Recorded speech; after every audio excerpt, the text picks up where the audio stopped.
A arte pré-cabralina é toda a arte produzida num território atualmente demarcado como brasileiro, antes da chegada de Pedro Álvares Cabral, ou seja, período que existe desde a pré-história, ao que geralmente é chamado de descobrimento do Brasil em 1500.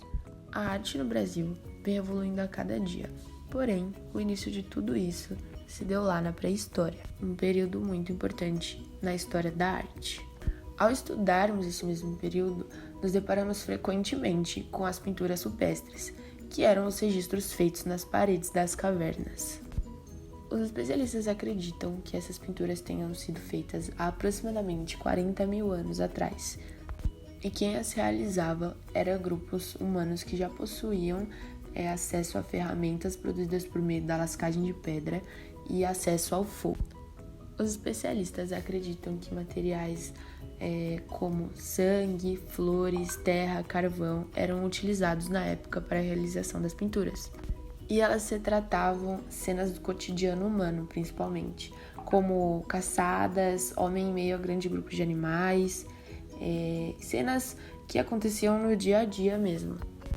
Contudo, mesmo com o avanço dos estudos, muitos questionamentos ainda são frequentes, principalmente em cima das motivações e das intenções das pinturas, o que levava aos humanos pintarem aquilo na época. Muitos acreditam que era apenas registrar o cotidiano mesmo, sem um significado específico. Alguns acreditam que seja fins ritualísticos, que levavam eles a realizar essas pinturas. Porém, a verdade é que o entendimento real da pré-história é quase impossível de decifrar, uma vez que a gente não tem conhecimento algum dos códigos da real mensagem que os autores dessas obras desejavam transmitir. Faz Marajoara corresponde a uma produção cultural dos povos da ilha de Marajó, nordeste do atual estado do Pará.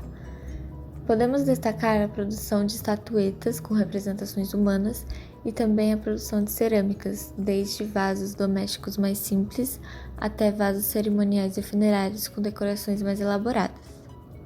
A cultura dessa fase sofreu um lento e constante declínio até desaparecer completamente por volta de 1350. Já a cultura santarém corresponde aos vestígios culturais encontrados na região próxima à junção do rio Tapajós com o Amazonas, no estado do Pará. Essa cultura, diferentemente da fase marajoara, ela apresenta um maior realismo, podendo assim reproduzir mais fielmente os seres humanos ou animais em vasos, cachimbos ou até mesmo em estatuetas de formas variadas. A cerâmica também é muito diferenciada, pois apresenta uma decoração bastante complexa, com pinturas, desenhos e até figuras em relevo. Um dos recursos ornamentais que chamam muito a atenção é a presença de figuras humanas apoiando a parte superior de um vaso, que geralmente são chamadas de cariátides. A cerâmica santarena durou até a chegada dos colonizadores portugueses. Após isso, os povos foram perdendo suas peculiaridades culturais e sua produção acabou desaparecendo. Na arte indígena, despertam o interesse também a arte plumária, as máscaras e a pintura corporal. Primeiramente na arte plumária. Ela não está associada a nenhum fim utilitário, mas apenas à busca da beleza. Apresentam dois estilos mais importantes: as peças maiores, ornamentos para a cabeça, e as peças mais delicadas, colares e braceletes. O próximo são as máscaras.